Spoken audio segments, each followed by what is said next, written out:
Hello students, देखो आप CA inter में नेक्स्ट अपना कंपनी का रिवीजन कहते हैं। इसमें चैप्टर है chapter 3, prospectus and allotment of securities. इसको करते ही आपका चैप्टर 2 टू 4 एक पेयर पूरा बन जाएगा, जो एग्जाम में 25 टू 29 मार्क्स का आता है। तो सबसे पहला देखो, प्रोस्पेक्टस क्या है? एक रिटन डॉक्यूमेंट जिसमें जो पर्सन उसे इश्यू करता है उसके बारे में डिटेल्ड इंफॉर्मेशन कहते हैं। इसमें क्या आती है? गिवन। जैसे कंपनी इश्यू करे तो कंपनी के बारे में, उसकी गवर्निंग बॉडी बीओडी के बारे में, उसके कहते हैं इसमें जो प्रपोज पब्लिक इश्यू लाया जा रहा है उसके बारे में, कंपनी ने अभी तक क्या किया, ये सब डिटेल गिवन होती है। अब आखिर हमने प्रोस्पेक्टस के कॉन्सेप्ट को कंपलसरी क्यों बनाया? देखो, इन्वेस्टर्स को चीट ना किया जाए, उनका विक्टिमाइजेशन ना हो, उनको डिफ्रॉड ना किया जाए, उससे प्रोटेक्शन के लिए हमने प्रोस्पेक्टस का कॉन्सेप्ट बनाया। क्यों? क्योंकि अगर प्रोस्पेक्टस में मिस स्टेटमेंट है तो हम आगे देखेंगे सेक्शन 34 में आपकी क्रिमिनल लायबिलिटी आएगी, 447 का इनाम मिलेगा, और 35 में सिविल लायबिलिटी, सामने वाले को जो नुकसान हो वो कंपनसेट करना पड़ेगा। Modes for issue of securities, normally एक नंबर का एमसीक्यू है। कोई भी कंपनी सिक्योरिटीज कैसे कैसे इश्यू करेगी? प्रोस्पेक्टस से कर सकती है, मतलब वो पब्लिक इश्यू ला रही है, IPO, FPO, OFS, right issue, bonus issue, private placement से भी जो और तरीका बताया उससे। प्राइवेट प्लेसमेंट वैसे तो मैं क्लास के एंड में लाऊंगा, पब्लिक कंपनी और प्राइवेट कंपनी दोनों ला सकती है, वर्ड मैचिंग मत किया करो, प्राइवेट प्राइवेट। पब्लिक कंपनी है तो ऑल 5 मेथड से इश्यू कर सकती है, पर प्राइवेट कंपनी भी तो प्रोस्पेक्टस तो भूल जाओ, क्योंकि प्राइवेट कंपनी पब्लिक इश्यू नहीं ला सकती। सेबी के रूलिंग्स भी बेसिकली कहते हैं इसमें किस पर एप्लीकेबल होती है? पब्लिक कंपनी पर। ये चैप्टर 2 पार्ट में डिवाइड है। पार्ट 1 23 से 41 पब्लिक इश्यू है, पार्ट 2 42 प्राइवेट प्लेसमेंट है। डेफिनेशन ऑफ प्रोस्पेक्टस, देखो प्रोस्पेक्टस उस डॉक्यूमेंट को कहते हैं जिसको प्रोस्पेक्टस के नाम से इश्यू किया गया है, और इसमें इंक्लूड है उसके type, self prospectus, red herring prospectus, ये आगे आ जाएगा। थर्ड, कोई भी नोटिस, सर्कुलर, एडवर्टीजमेंट जिसके रूट से आप पब्लिक को इनवाइट करें अपनी सिक्योरिटीज को सब्सक्राइब करने के लिए, वो भी क्या मान लिया जाएगा? प्रोस्पेक्टस। एडवर्टीजमेंट इनसे जुड़ा हुआ है, नोटिस, सर्कुलर। इंटरप्रिटेशन में हमने यूजडम जनरल पढ़ा है, पहले स्पेसिफिक वर्ड फिर जनरल वर्ड, तो जनरल वर्ड अपना मीनिंग यहां से उठाएगा, तो इसमें प्रिंट मीडिया आएगा, इलेक्ट्रॉनिक मीडिया नहीं। तो सिमिलरली टीवी एडवर्टीजमेंट और फिल्म एडवर्टीजमेंट क्या नहीं कहलाते? प्रोस्पेक्टस नहीं कहलाते, क्योंकि ये इलेक्ट्रॉनिक मीडिया, ये रिटर्न नहीं होते। सिक्योरिटीज, देखो सिक्योरिटीज की डेफिनेशन पे कभी क्वेश्चन नहीं पुटअप किया है, पर एक नंबर का आप थोड़ा सा सेंस के लिए एक रीडिंग मार लेना। येलो वाले मैंने आपको पहले भी कहा था इंपॉर्टेंट पोर्शन है, तो उसको फॉलो करो। तो सबसे पहला सिक्योरिटी जो इसका एक्ट में डिफाइंड है, इसका एक्ट का सेक्शन 2 क्लॉज एस कहता है सिक्योरिटीज में इंक्लूड है। अब आपको क्या आता है? शेयर्स, डिबेंचर्स, बॉन्ड्स, ये तो पहले पॉइंट में आ गए। डेरिवेटिव्स भी सिक्योरिटीज है, जो डिराइव हुआ है किससे? शेयर्स या डिबेंचर से। यूनिट्स और इंस्ट्रूमेंट, चाहे कलेक्टिव इन्वेस्टमेंट स्कीम, चाहे म्यूचुअल फंड स्कीम में इश्यू हुई, लेकिन ध्यान रखना है जिस म्यूचुअल फंड में इंश्योरेंस का भी बेनिफिट मिलता है वो क्या नहीं होगा? सिक्योरिटी नहीं होगा। सिक्योरिटी हम प्योर इन्वेस्टमेंट को लेते हैं। फिर स्पेशल पर्पस व्हीकल ने कोई सिक्योरिटी इश्यू की है, गवर्नमेंट सिक्योरिटीज, राइट्स और बेनिफिट्स जो सिक्योरिटी से राइज हुआ, इस एग्जांपल पे मत जाना, ये फाइनल में काम में आता है। Security receipt issued under certificate, ये सब सिक्योरिटी होती है। Matters to be stated in prospectus, देखो इस चैप्टर 3 में थोड़ा सा बोर्डम जो आता है वो इसके भी आते हैं, बाकी पूरा चैप्टर ही अच्छा है। तो सबसे पहला, prospectus to be dated, signed and contain information etcetera. Dated, जिस दिन प्रोस्पेक्टस इश्यू होता है वही date of issue of prospectus मानी जाती है। जो प्रोस्पेक्टस पे डेट गिवन है वो डेट ऑफ इश्यू मानी जाएगी।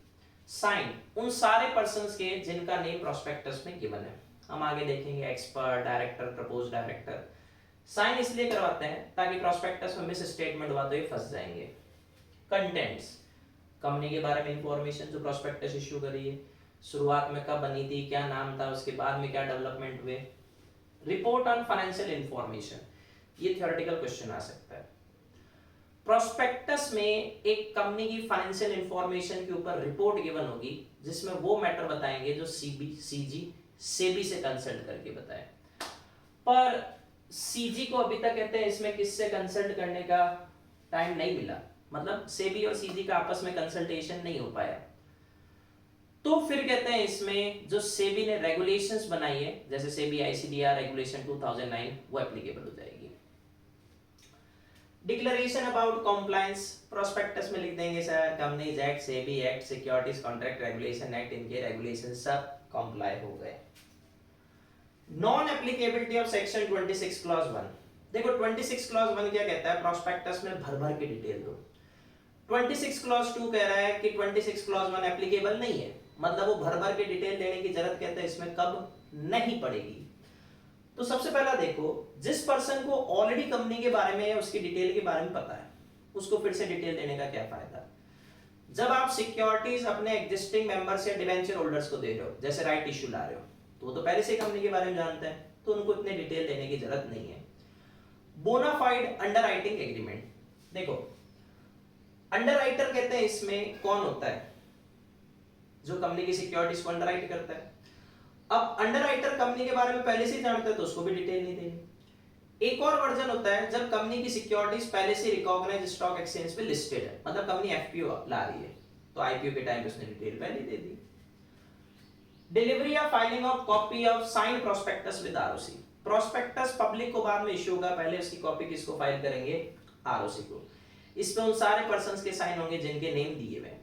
साइन इसलिए करवाते हैं ताकि बाद में डिनाई नहीं कर दे कि सर प्रोस्पेक्टस में हमने तो कंसेंट ही नहीं दी थी। एक्सपर्ट स्टेटमेंट इन प्रोस्पेक्टस, एक कंपनी प्रोस्पेक्टस में बताती है कि सर इस प्रोजेक्ट के लिए इतने अमाउंट की रिक्वायरमेंट है, तो प्रोजेक्ट को डिजाइन किसने किया, इंजीनियर ने, वो एक्सपर्ट है। ये वैल्यूएशन किसने निकाला, वैल्यूअर ने, तो वो भी एक्सपर्ट है। अब इनका स्टेटमेंट प्रोस्पेक्टस में लेना है तो इसकी परमिशन से तो लेंगे, तो इनकी रिटन कंसेंट होनी चाहिए। इन्होंने अपनी कंसेंट को वापस क्या नहीं किया, विड्रॉ नहीं किया। एक्सपर्ट एक अनबायस्ड पर्सन होता है, जिसमें हम इंक्लूड करते हैं engineer, valuer, CA, CS, CMA या अदर प्रोफेशनल जिनका प्रोफेशन उनको सर्टिफिकेट इश्यू करने के लिए ऑथराइज करता है, वो पर्सन। अब अगर प्रोस्पेक्टस में मिस स्टेटमेंट हुआ तो हम आगे चल के देखेंगे सेक्शन 34 में एक्सपर्ट की कोई क्रिमिनल लायबिलिटी नहीं है, क्योंकि 34 में क्रिमिनल लायबिलिटी उन पर्संस की आती है जो प्रोस्पेक्टस इश्यू करवाने के लिए ऑथराइज होते हैं, और एक्सपर्ट तो केवल एक पार्ट है, तो उसकी खुद की तो औकात ही नहीं है कि वो कंपनी का प्रोस्पेक्टस इश्यू करवा दे, वो तो बस एक स्टेटमेंट देता है। और इस स्टेटमेंट में अगर बोल वचन है, फॉल्स स्टेटमेंट है, तो जिन्होंने उस पर भरोसा किया है उनको नुकसान हुआ होगा, तो एक्सपर्ट से डैमेजेस की डिमांड कर सकते हैं। तो 35 में लायबिलिटी है, 34 में एक्सपर्ट की कोई लायबिलिटी नहीं होती। वैलिडिटी पीरियड ऑफ प्रोस्पेक्टस एक नंबर का एमसीक्यू है, मैक्सिमम 90 डेज। जिस दिन प्रोस्पेक्टस की फाइलिंग आरओसी को होती है उसके 90 डेज में कहते हैं इसमें उसको इश्यू कर दो, नहीं तो उसकी कोई वैल्यू नहीं है।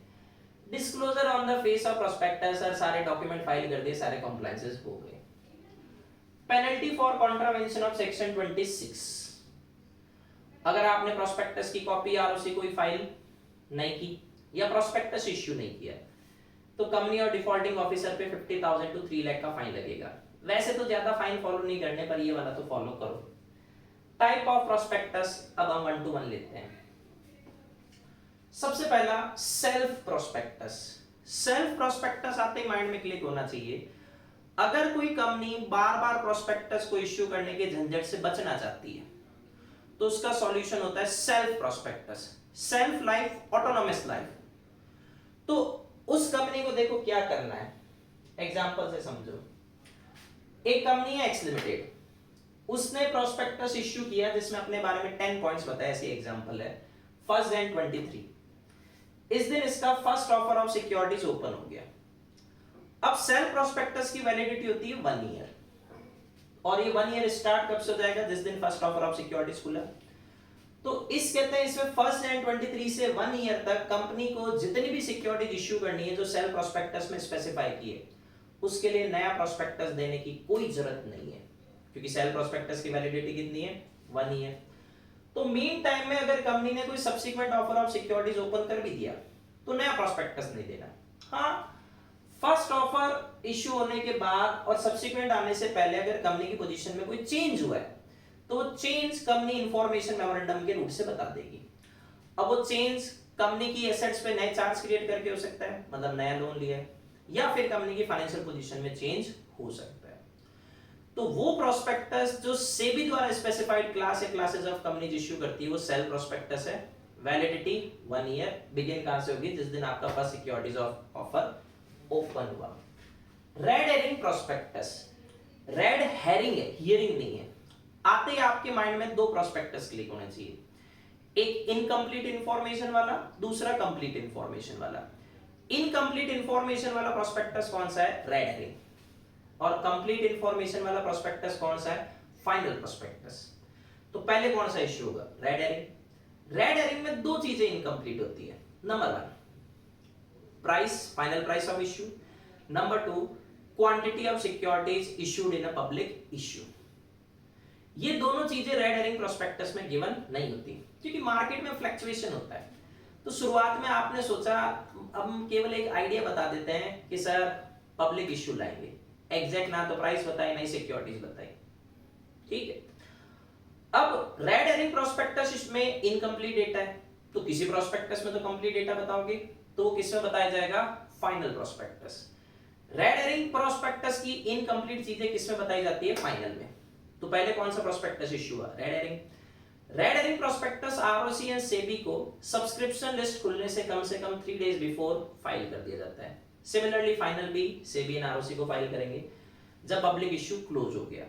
तो जो दो बातें रेड हेरिंग प्रोस्पेक्टस में इनकम्प्लीट है वो फाइनल में कंप्लीट कर देंगे। रेड हेरिंग इश्यू करने के बाद और फाइनल इश्यू करने से पहले वही कंपनी की फाइनेंशियल पोजीशन चेंज हो गई या एसेट्स पे नए चार्ज क्रिएट कर दिए, तो इसको किस में हाईलाइट किया जाएगा, फाइनल प्रोस्पेक्टस में।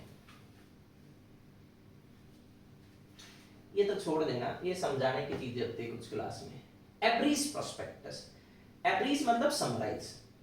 सेक्शन 2 क्लॉज 1 डेफिनेशन सेक्शन चालू होती है। एक ऐसा प्रोस्पेक्टस जिसमें मेन प्रोस्पेक्टस के सेलिएंट फीचर्स गिवन होते हैं उसे क्या बोलते हैं, एब्रीज। देखो एब्रीज प्रोस्पेक्टस क्यों इश्यू करते हैं, मेन प्रोस्पेक्टस एक बल्कि डॉक्यूमेंट होता है जिसमें डिटेल्ड इंफॉर्मेशन गिवन होती है, तो कई सारी अननेसेसरी इंफॉर्मेशन हो जाती है। तो एब्रीज प्रोस्पेक्टस में हम मेन प्रोस्पेक्टस के वो सेलिएंट फीचर जो सेबी स्पेसिफाई करती है बस वो गिवन कर देते हैं। एब्रीज प्रोस्पेक्टस शेयर एप्लीकेशन फॉर्म के साथ अकम्पनीड होता है इस परफोरेटेड लाइन में। तो इन्वेस्टर क्या करेगा, सिक्योरिटीज एप्लीकेशन फॉर्म कंपनी को सबमिट करा देगा, एब्रीज प्रोस्पेक्टस फाड़ के अपने पास रख लेगा। कब एब्रीज प्रोस्पेक्टस इश्यू करने की जरूरत नहीं है, जब प्रोस्पेक्टस इश्यू नहीं करना, जब आप किसको इनवाइट नहीं कर रहे, एग्जिस्ट पब्लिक को नहीं। इसका मतलब किसको इनवाइट कर रहे हो, एग्जिस्टिंग शेयर होल्डर और डिबेंचर होल्डर, तो वो तो कंपनी के बारे में पहले से जानते हैं। एक वो पॉइंट मैंने उस समय बताया था, अंडरराइटर, वो भी कंपनी के बारे में पहले से जानता है। तो अगर पब्लिक इश्यू फेल हो गया तो अंडरराइटर खरीदेगा, उसको अलग से प्रोस्पेक्टस देने की जरूरत नहीं है। डीम्ड प्रोस्पेक्टस, ये तो आसान वर्जन है। कोई भी नोटिस, सर्कुलर या एडवर्टीजमेंट जिसपे प्रोस्पेक्टस नाम नहीं लिखा हुआ पर काम किसका करवा रहा है, प्रोस्पेक्टस का, मतलब पब्लिक को सिक्योरिटी सब्सक्राइब करने के लिए क्या किया जा रहा है, इनवाइट, तो वो क्या माना जाएगा, deemed prospectus. Concept of offer for sale, किसी भी कंपनी में शुरुआत का जो इन्वेस्टमेंट होता है वो उसके promoter, venture capital fund members और करते हैं। तो मान लो इन्होंने ईयर 2000 में 10 करोड़ लगाए, कंपनी अगली रिलायंस टीसीएस और बन गई और 2023 तक इस इन्वेस्टमेंट की वैल्यू होगी 10,000 करोड़। तो इनके बस की बात नहीं है कि पब्लिक के पास 1 to 1 जाकर कहते हैं इसमें कहे सर हमारी सिक्योरिटीज खरीद दो। तो ये लोग इतनी बड़े अमाउंट की सिक्योरिटीज कैसे सेल करें, तो ये कंपनी को ही हाथ जोड़ते हैं, सर हमारे शेयर्स बेचने के लिए एक ऑफर फॉर सेल ला दो। तो ऑफर फॉर सेल में हमेशा ध्यान रखना कंपनी की सिक्योरिटी सेल आउट नहीं हो रही, किसकी सिक्योरिटी सेल आउट होती है, उसके इन्वेस्टर्स की, जिन्होंने शुरुआत में इन्वेस्टमेंट किया था वो बाहर निकल रहे हैं, उनको एग्जिट रूट दे रहे हैं, ठीक है। अब पब्लिक को इससे कोई फर्क नहीं पड़ता सिक्योरिटी जिसकी है इसकी, ओएफएस ला कौन रही है, कंपनी। इस ओएफएस के लिए कंपनी जो भी डॉक्यूमेंट इश्यू करेगी उसे भी क्या माना जाएगा, प्रोस्पेक्टस। और इस ओएफएस का जो खर्चा है वो कौन देंगे, ये लोग। इस ओएफएस से जो पैसा आएगा वो इन्हें मिलेगा, कंपनी को तो नहीं। तो इससे कंपनी की वर्किंग कैपिटल चेंज नहीं होती और ना इसके लिए मिनिमम सब्सक्रिप्शन की रिक्वायरमेंट है। डॉक्यूमेंट इश्यूड बाय कंपनी कब डीम्ड एज प्रोस्पेक्टस, ये 1 से 2 नंबर का एमसीक्यू हो सकता है, समझना। अगर आप प्रोस्पेक्टस के रूट से सिक्योरिटीज इश्यू करोगे, इतनी सारी अथॉरिटीज की कहते हैं इसमें परमिशन लोगे, तो कॉम्प्लायंसेस बढ़ रहे हैं।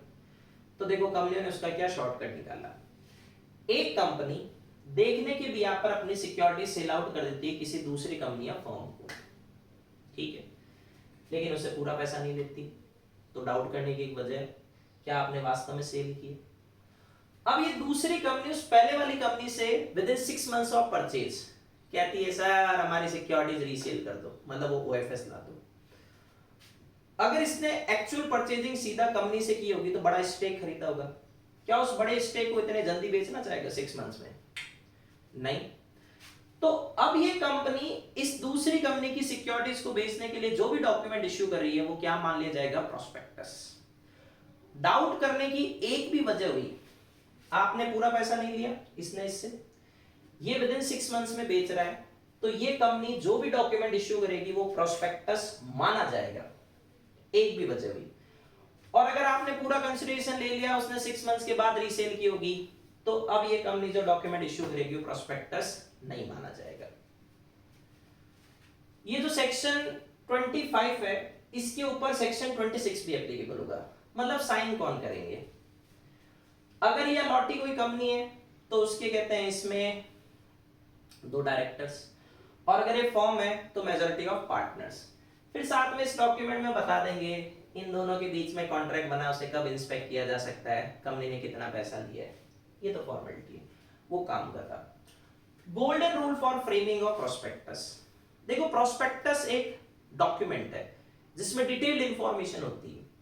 अब उस इंफॉर्मेशन में क्या होना चाहिए और क्या नहीं होना चाहिए, तो जो भी इंफॉर्मेशन ऑनेस्टली ट्रूली एक्यूरेटली दी जानी चाहिए, कोई बोल बचन नहीं होना चाहिए, miss statement and true statement नहीं, मिस रिप्रेजेंटेशन नहीं, कंसीलमेंट ऑफ फैक्ट्स नहीं होना चाहिए, ना ही कहते हैं इसमें कोई ओमिशन होनी चाहिए। अब कोई मिसलीडिंग स्टेटमेंट नहीं। एक कंपनी प्रोस्पेक्टस इश्यू करती है आईपीओ के लिए और उसमें बताती है लास्ट 5 ईयर से हम डिविडेंड दे रहे हैं, पर श्योर्स ऑफ डिविडेंड नहीं बताती। अगर श्योर्स ऑपरेटिंग या बिजनेस प्रॉफिट है, ट्रेडिंग प्रॉफिट है, कोई इश्यू नहीं, इसी से तो डिविडेंड दिया जाता है। पर अगर वो कैपिटल प्रॉफिट या रिजर्व्स है तो उसका मतलब कंपनी को करंट ईयर में लॉस है, तो कंपनी ने पब्लिक को क्या बना दिया? बेवकूफ बनाया है, मिसलीडिंग अनट्रू स्टेटमेंट है, तो इन्वेस्टर के साथ फ्रॉड हुआ, वो कॉन्ट्रैक्ट को क्या कर सकते हैं? Resign. Remedies available to aggrieved person in case of misstatement in prospectus. अगर कंपनी प्रोस्पेक्टस में मिस स्टेटमेंट कर रही है तो वो इन्वेस्टर्स के साथ क्या कर रही है? फ्रॉड। तो फ्रॉड के बेसिस पे जो कॉन्ट्रैक्ट बनता है वो क्या हो जाता है? वॉइडेबल। तो इन्वेस्टर इसको रिसाइन भी कर सकता है, कैंसिल भी करा सकता है और डैमेजेस की डिमांड भी कर सकता है। पर ध्यान रखना डैमेजेस तभी मिलेंगे जब क्वेश्चन में ये लिखा हुआ आ जाए कि इन्वेस्टर को कोई लॉस हुआ। अब इसके लिए इन्वेस्टर को कुछ कंडीशन पूरी करनी है। सबसे पहला देखो, कंपनी ने प्रोस्पेक्टस इश्यू किया, उसमें मिस स्टेटमेंट है, इन्वेस्टर ने उसको कहते हैं इसमें ट्रू स्टेटमेंट माना और सीधा कंपनी से शेयर्स खरीदे। एक पीक वर्सेस गार्ने करके केस था, वो कहता है कि sir this remedy is available only to the original allottee of shares. अगर आप सीधे कंपनी से सिक्योरिटीज खरीदते हो तो जैसे आईपीओ एफपीओ में सीधा कंपनी से तो खरीदते हैं, लेकिन स्टॉक एक्सचेंज से खरीदा तो आपको फिर कोई रेमेडी नहीं मिलेगी क्योंकि आप ओरिजिनल अलॉटी नहीं हो। जैसे देखो प्राइमरी मार्केट आईपीओ एफपीओ, इसमें कंपनी ओरिजिनल अलॉटी को क्या करती है? सिक्योरिटीज अलॉट करती है। लेकिन जो सेकेंडरी मार्केट है स्टॉक एक्सचेंज या हम लोग जो बेचते हैं उसमें इन्वेस्टर को बेचता है, कंपनी तो नहीं। अब कंपनी ने जो प्रोस्पेक्टस इश्यू किया और उसमें मिस स्टेटमेंट हुआ तो रेमेडी इससे मिलेगी, इसको नहीं। Liability of persons authorise for issue of prospectus, और प्रोस्पेक्टस में क्या हुआ? Miss statement. 34, 35 ऐसे तो सेक्शन वाइज याद रखने चाहिए। 34 में क्रिमिनल लायबिलिटी, 35 में civil liability. Applicable act, criminal liability के लिए जो प्रोसीजर गिवन है वो सीआरपीसी में और सिविल के लिए सीपीसी में। एसेंशियल कंडीशन मेंस रिया, गिल्टी माइंड, जब तक गिल्टी माइंड नहीं होता कोई ऑफेंस होता ही नहीं है। सिविल लायबिलिटी में सामने वाले को कुछ नुकसान होना चाहिए। लायबिलिटी, अगर प्रोस्पेक्टस में मिस स्टेटमेंट है तो जो भी गिल्टी पर्सन है वो सेक्शन 447 के नाम के हकदार होंगे। कंपनी तो देखो 447 में जेल जा नहीं सकती, पर जो प्रमोटर है, डायरेक्टर्स है, प्रपोज डायरेक्टर है, वो फंसेंगे। इसमें जो नुकसान हुआ उसके कंपनसेशन दो। क्राइम या लायबिलिटी अगेंस्ट, जितने ऑफेंस होते हैं सब स्टेट गवर्नमेंट के अगेंस्ट में, like A versus state of Rajasthan, ऐसे केस फाइल होता है, इसमें अपोजिट पार्टी के अगेंस्ट में। लायबल पर्संस, जिन्होंने प्रोस्पेक्टस इशू करने को ऑथराइज किए, प्रमोटर, डायरेक्टर, प्रपोज डायरेक्टर। अभी थोड़ी देर पहले बताया था एक्सपर्ट सेक्शन 34 में क्या नहीं होगा, लायबल नहीं होगा। उसमें promoter, director, propose director, expert and company भी आ जाएगी। इधर कंपनी नहीं है, ये ध्यान रखना, उधर कंपनी है। इधर एक्सपर्ट भी नहीं है पर उधर एक्सपर्ट है। देखो एक बार,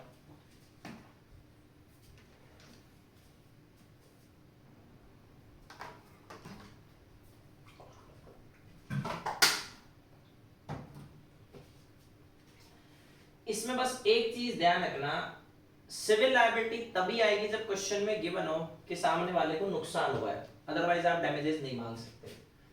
डिफेंस या एग्जामिनेशन फ्रॉम लायबिलिटी, ये भी एमसीक्यू है।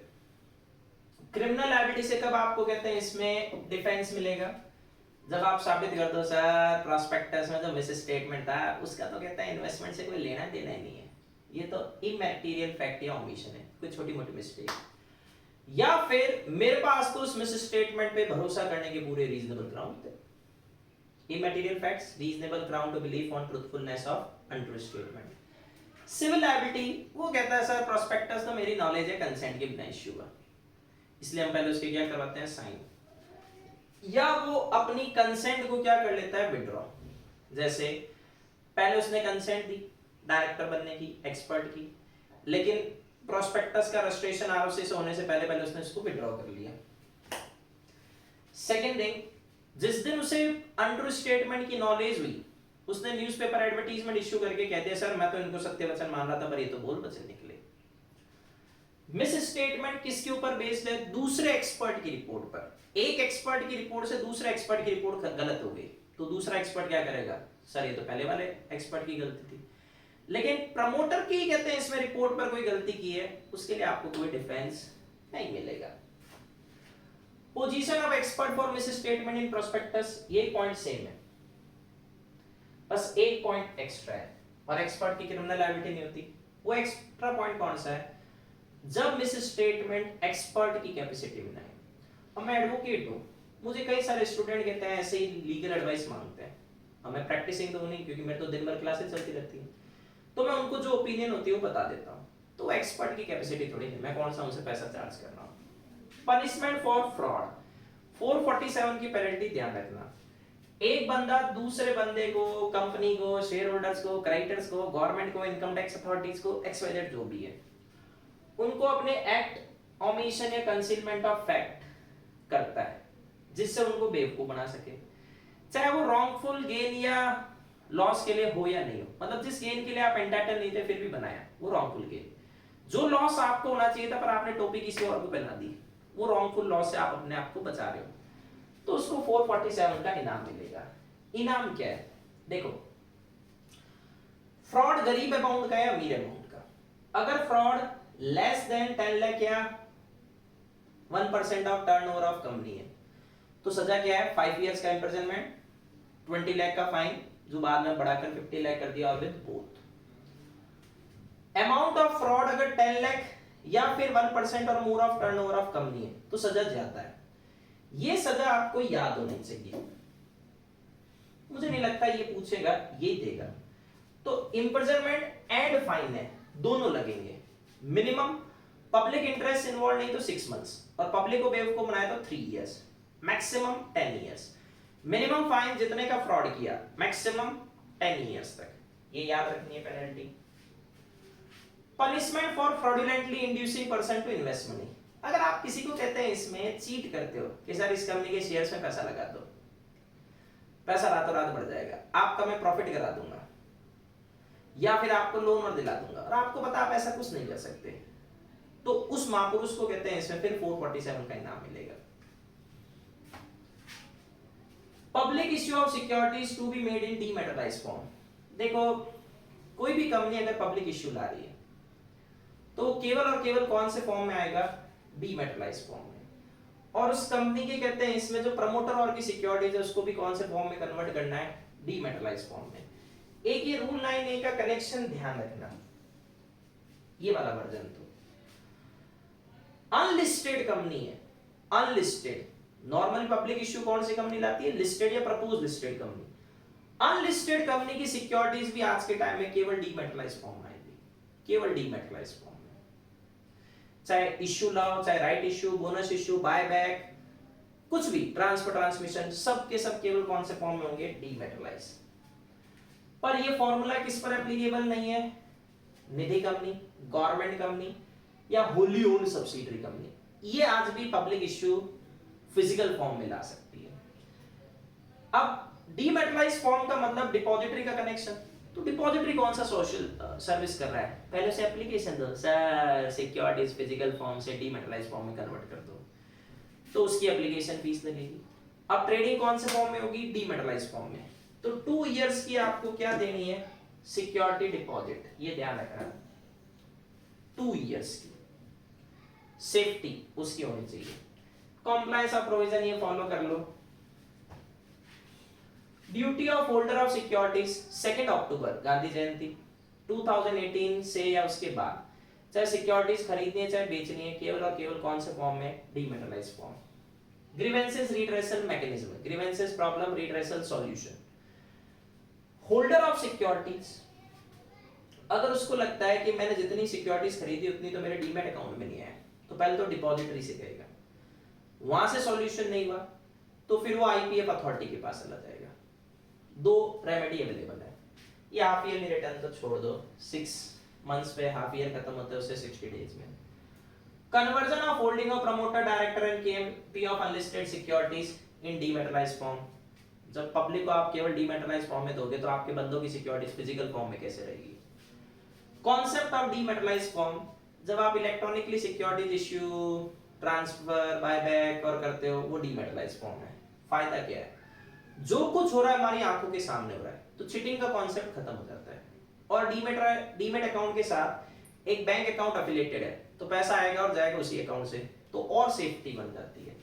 ये 2 आपके डिपॉजिटरी है। डिपॉजिटरी करता क्या है, एक तो जो बेनिफिशियल ओनर्स हैं उनका रिकॉर्ड मेंटेन करता है, फिर मैंने बेचा तो किसी ने खरीदा होगा तो मेरे अकाउंट से डेबिट मार के उसके अकाउंट में क्रेडिट कर देगा, ये डिपॉजिटरी का काम है। एडवर्टीजमेंट ऑफ प्रोस्पेक्टस, कोई एमसीक्यू आ गया तो आ गया, वो सारे एमओए के कंटेंट्स होते हैं, तो answer all of the above कर लेना। अंडरराइटिंग कमीशन, देखो अंडरराइटिंग कमीशन होती क्या है, कंपनी और अंडरराइटर के बीच में कॉन्ट्रैक्ट का नाम क्या है, अंडरराइटिंग। बदले में अंडरराइटर कंपनी को एश्योरेंस दे रहा है कि सर पब्लिक ने नहीं खरीदा तो मैं हूं ना, और कंपनी उसे जो कमीशन या कंसिडरेशन देती है वो क्या है, अंडरराइटिंग कमीशन। अब एग्जाम के लिए जो अंडरराइटिंग कमीशन काम का पॉइंट है वो ये है, मेन कंडीशन। एमसीक्यू भी है, केस स्टडी भी डी की 4 नंबर की। तो पहले एओए में स्पेसिफिक प्रोविजन होने चाहिए। सोर्सेस फॉर पेमेंट, पैसा कहां से लाओगे, अंडरराइटिंग कमीशन कब देनी पड़ेगी, जब पब्लिक इश्यू आएगा। तो अंडरराइटिंग कमीशन किसका खर्चा है, पब्लिक इश्यू का।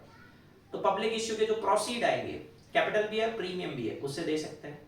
फालतू की चीज होती है प्रॉफिट, उससे दे सकते हैं, दोनों से दे सकते हैं। Modes for giving underwriting commission, cash दे दो, काइंड दे दो, बोथ दे दो, उसमें हमें कोई दिक्कत नहीं है। मैक्सिमम अंडरराइटिंग कमीशन कितनी दे सकते हो, देखो शेयर्स और डिबेंचर में रिस्की इंस्ट्रूमेंट कौन सी होती है, शेयर्स, तो ज्यादा कमीशन किस पे है, शेयर्स पे। अंडरराइटर पब्लिक इश्यू की जो प्राइस है उसकी रिस्क लेता है, मतलब इश्यू प्राइस की, तो कमीशन भी किससे मिलेगी, इश्यू प्राइस पे। तो शेयर्स पे maximum 5% of issue price, debentures पे maximum 2.5% of issue price versus lower rate given in AOA.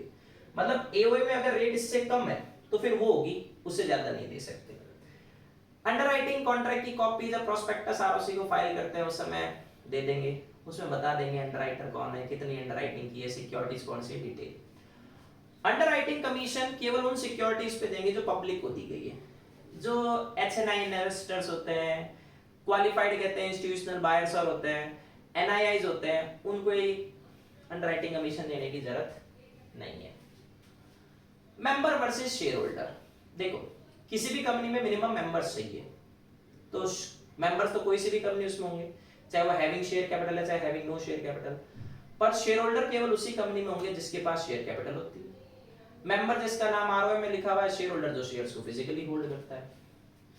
अब मेंबर कैसे कैसे बनते हैं? सबसे पहला मेंबर कौन होता है? Subscriber of MOA. फिर अदर पर्सन जो रिटर्न में एग्री है। फिर जो शेयर होल्डर होता है वो मेंबर है, चाहे ओरिजिनल अलॉटमेंट हुआ है, चाहे ट्रांसफर है, चाहे ट्रांसमिशन है। फिर डीमेट अकाउंट के केस में जिस बंदे का नाम डिपॉजिटरी के रिकॉर्ड में आ जाता है वो। अलॉटमेंट ऑफ सिक्योरिटीज, पहले हम पढ़ रहे हैं पब्लिक इश्यू से रिलेटिंग रूल, फिर हम पढ़ेंगे प्राइवेट प्लेसमेंट के रूल्स। ठीक है, तो पब्लिक इश्यू लाना है, पहले प्रोस्पेक्टस इश्यू करो, प्रोस्पेक्टस की कॉपी आरओसी को फाइल करो। ये दोनों ही नहीं किया तो अभी थोड़ी देर पहले बताया था कंपनी और नालायक ऑफिसर्स पे 50,000 से 3 लाख का fine. Minimum application money, minimum application money अलग कॉन्सेप्ट और मिनिमम सब्सक्रिप्शन अलग कॉन्सेप्ट है। तो minimum application money companies act, minimum 5% of nominal या face value of shares. SEBI minimum 25% of issue price, कम के साथ कम, ज्यादा के साथ ज्यादा। फेस वैल्यू या नॉमिनल वैल्यू में जब प्रीमियम जोड़ते हैं तभी तो इश्यू प्राइस बनती है। तो 5% के साथ कम डेटा नॉमिनल वैल्यू और 25% के साथ ज्यादा डेटा इश्यू प्राइस।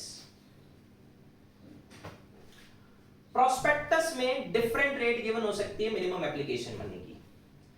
अब मिनिमम है तो इससे कम तो हो नहीं सकती, तो डिफरेंट रेट बराबर भी नहीं होगी, क्योंकि फिर डिफरेंट कैसे है, तो हमेशा ज्यादा होगी। जैसे आज के टाइम में जो भी पब्लिक इश्यू आता है वो फुल्ली पेड अप होता है, तो कंपनी कहती है हम तो पूरा पैसा एक साथ लेंगे। जैसे देखो एक्स लिमिटेड का फेस वैल्यू है पर शेयर का 10, इश्यू प्राइस है 100। अब इसके अकॉर्डिंग फेस वैल्यू का 5% मतलब 50 पैसे, इसके अकॉर्डिंग इश्यू प्राइस का 25% मतलब 25 रुपए, 25 रुपीज। प्रोस्पेक्टस कहता है हम तो पूरा ही लेंगे, तो पूरा दो। ओपनिंग ऑफ सब्सक्रिप्शन लिस्ट, देखो एक टाइम गैप होता है जब पब्लिक इश्यू खुलता है और जब बंद होता है। खुलने का मतलब पब्लिक खरीदना चालू कर सकती है, बंद होने का मतलब कंपनी पब्लिक से सिक्योरिटीज नहीं सब्सक्राइब कर सकती, कोई एप्लीकेशन मनी नहीं ले सकती। ये कम से कम 3 वर्किंग डेज तक तो ओपन रहता है।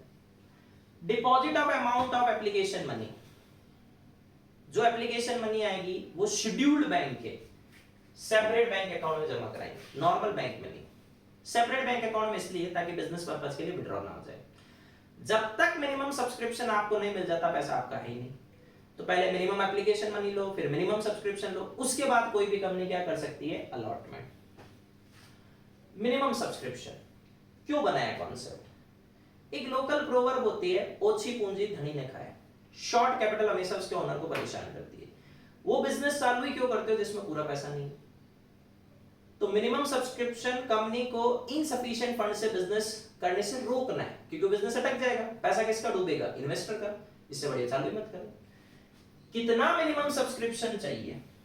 तो कंपनीज एक्ट कहता है जो भी अमाउंट प्रोस्पेक्टस में एज मिनिमम सब्सक्रिप्शन गिवन है, जो भी अमाउंट 10, 20, 30, 40, 50, 60, 70, 80, 90, 100 जो भी गिवन है वो मिनिमम सब्सक्रिप्शन है। सेबी एक्ट कहता है 90% ऑफ इश्यू साइज। हम कंपनीज एक्ट पढ़ रहे हैं तो हमें फॉलो कौन सा करना है? ये ध्यान रखना। Time period for receiving, companies act कहता है सर जिस दिन प्रोस्पेक्टस इश्यू किया उसके 30 डेज में। सेबी कहता है जिस दिन इश्यू क्लोज हुआ उसके 60 डेज में। 60 डेज का टाइम अंडरराइटर के लिए रखा है ताकि वो अपने शेयर से सिक्योरिटी सब्सक्राइब करवा दे। अगर मिनिमम सब्सक्रिप्शन नहीं मिला, अलॉटमेंट नहीं दे सकते, दिया तो वॉइड है। पैसा नेक्स्ट 15 डेज में वापस लौटा दो, ना लौटाया तो 15% पर एनम की रेट पर क्या देना होगा? Interest. Application to one or more stock exchange for listing of securities. देखो स्टॉक एक्सचेंज पे सिक्योरिटीज क्यों लिस्ट करवाते हैं? Stock exchange provides a platform where investor can offload their investment. भाई खरीदा तो बेचूंगा ये भी तो पता होना चाहिए, वो कहां बेचते हैं? Stock exchange. तो कोई भी कंपनी पब्लिक इश्यू ला रही है तो पब्लिक इश्यू बाद में खुलेगा, पहले उसको कहते हैं इसमें one or more stock exchange को सिक्योरिटीज लिस्ट करने के लिए अप्लाई करना है।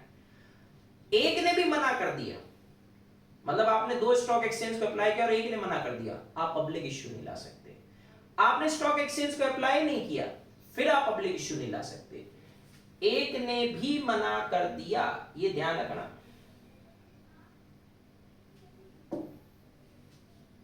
तो भी पब्लिक इश्यू नहीं आएगा, नहीं तो फिर पेनल्टी मिलेगी। इरेगुलर अलॉटमेंट, जो अलॉटमेंट अभी पहली वाली कंडीशंस को पूरा करके किया गया मतलब प्रोस्पेक्टस इश्यू किया, प्रोस्पेक्टस की कॉपी आरओसी को फाइल की, मिनिमम एप्लीकेशन मनी ली, मिनिमम सब्सक्रिप्शन लिया, सिक्योरिटीज स्टॉक एक्सचेंज पे लिस्ट करवा दी, पैसा separate bank account of schedule bank में जमा करा दिया, वो रेगुलर है। और इनमें से कुछ भी मिसिंग है तो वो क्या हो गया, इरेगुलर। अब इरेगुलर अलॉटमेंट का कॉन्सिक्वेंसेस क्या होगा, पैसा वापस लौटा। और बाकी जैसी गलती वैसी सजा। तो मतलब कंपनीज एक्ट 13 ने इरेगुलर अलॉटमेंट को काफी सीरियस माना। Class action, gift of companies act 2013, combined action.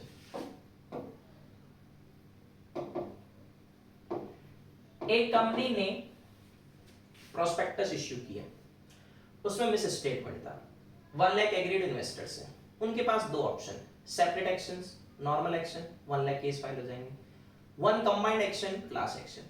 सबको जाने की जरूरत नहीं, कोई भी एक इनके बिहाफ पे चला जाएगा, पैसा भी कम लगेगा, और सोने पर सुहागा आईपीएफ से ये जो अमाउंट लगा वो वापस क्या हो जाएगा, रिफंड। कंपनीज एक्ट 13 से पहले क्लास एक्शन का कोई प्रोविजन नहीं था, तो सेपरेट केस फाइल होते थे, या एक पीआईएल फाइल कर देते थे, पब्लिक इंटरेस्ट लिटिगेशन, जिसको सीधा कोर्ट कैंसिल कर देता था, क्योंकि पीआईएल कभी इसी के लिए बनी नहीं थी। तो इसके लिए इसको गिफ्ट ऑफ कंपनीज एक्ट 13 बोलते हैं।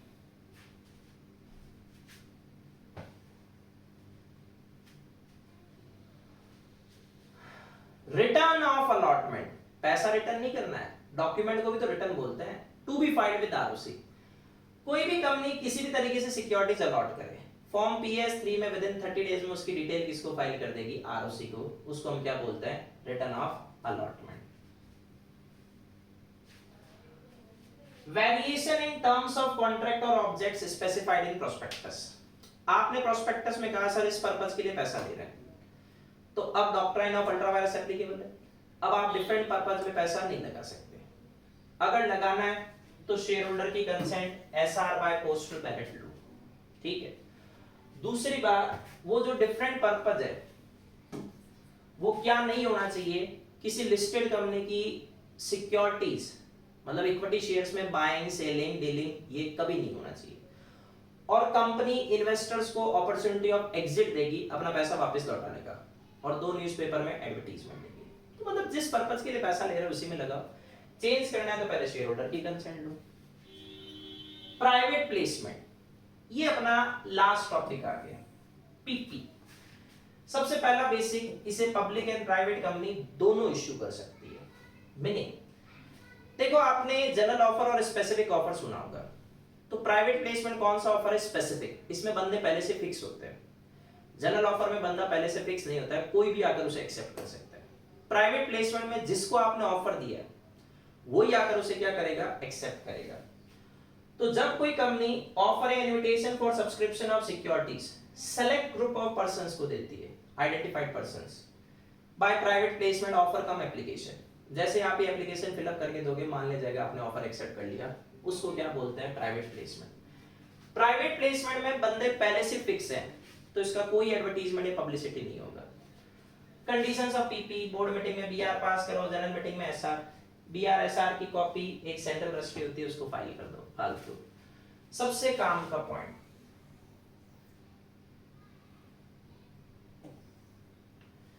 Maximum limit of persons in a private placement. सबसे पहला, ये लिमिट 1 फाइनेंशियल ईयर की है, इन एग्रीगेट है, तो जरूरी नहीं है एक साथ इतनों को दो, इन टोटल इससे ज्यादा नहीं होना चाहिए एक फाइनेंशियल ईयर में।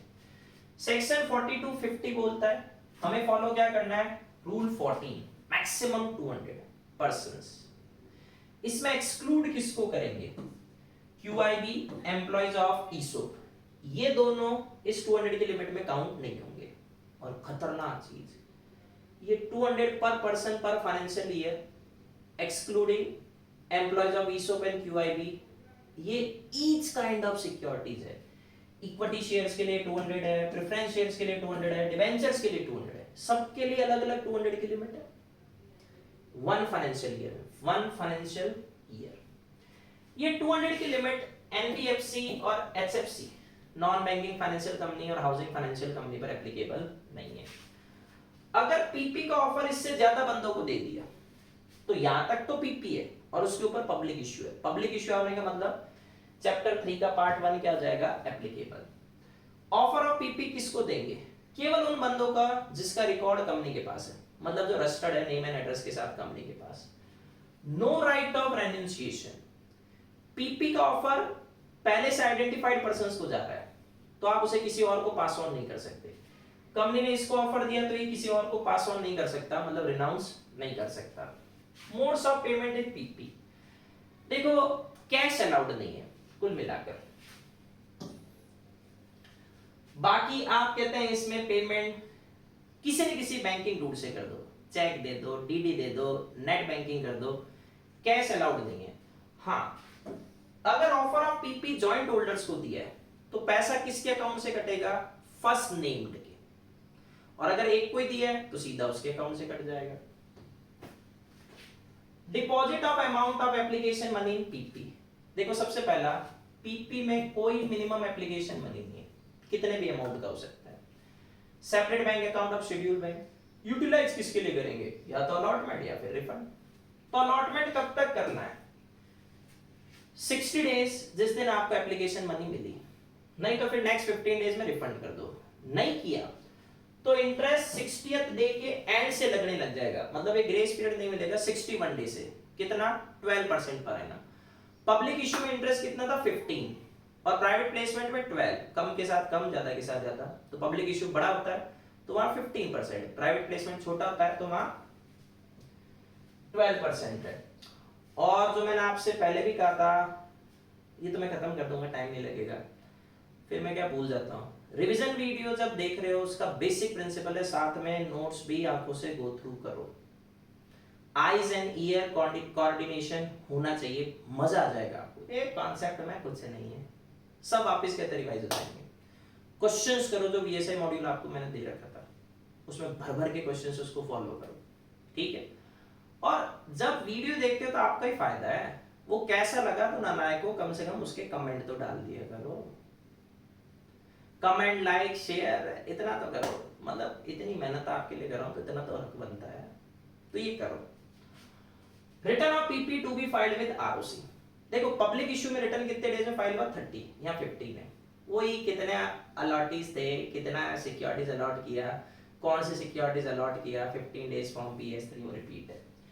रेस्ट्रिक्शन या limit on fresh offer of PP, same time पर 1 ऑफर आएगा पीपी का, पहले उसे कंप्लीट कर दो या तो अलॉटमेंट से, या उसे कैंसिल कर दो। सेम टाइम पर 2 पीपी नहीं आ सकते, इस पे मत जाना एक्सेप्शन पे, ये आपके बजट के बाहर है।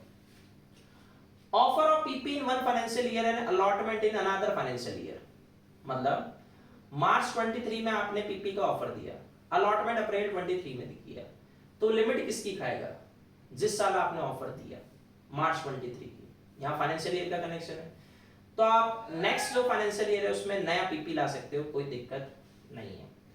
Explanatory statement in notice of SR formality है, डिटेल दो, एक्सप्लेन करो पीपी किस पर्पस के लिए ला रहे हो, बीआर किस दिन पास हुआ, कितनी सिक्योरिटीज इश्यू करोगे, पैसे का करोगे क्या, पर्पस ऑफ यूटिलाइजेशन क्या है, ये सब कुछ। पेनल्टी, अगर आपने रिटर्न ऑफ पीपी फाइल नहीं किया तो प्रमोटर डायरेक्टर और जो भी हैं उनको 1000 रुपीस पर डे, तो मैक्सिमम 25 लाख हो सकता है। 42 ही कॉन्ट्रावीन कर दिया, 200 से ज्यादा को दे दिया, पब्लिक इश्यू पब्लिसिटी कर दिया, एडवर्टाइजमेंट और दे दिया, पैसा सेपरेट बैंक अकाउंट में जमा नहीं कराया, राइट ऑफ रेन्यूंसिएशन दे दिया, कुछ भी कॉन्ट्रावेंशन किया, तो जो कंपनी प्रमोटर एंड डायरेक्टर है, जितना पीपी का अमाउंट है versus 2 crore whichever is less, ये तो फाइन लगेगा। और कंपनी को जितना पैसा मिला है वो फाइन लगने के 30 डेज में वापस लौटाना पड़ेगा। तो यहाँ आपका चैप्टर 3 खत्म, बाकी नेक्स्ट टाइम मिलता है।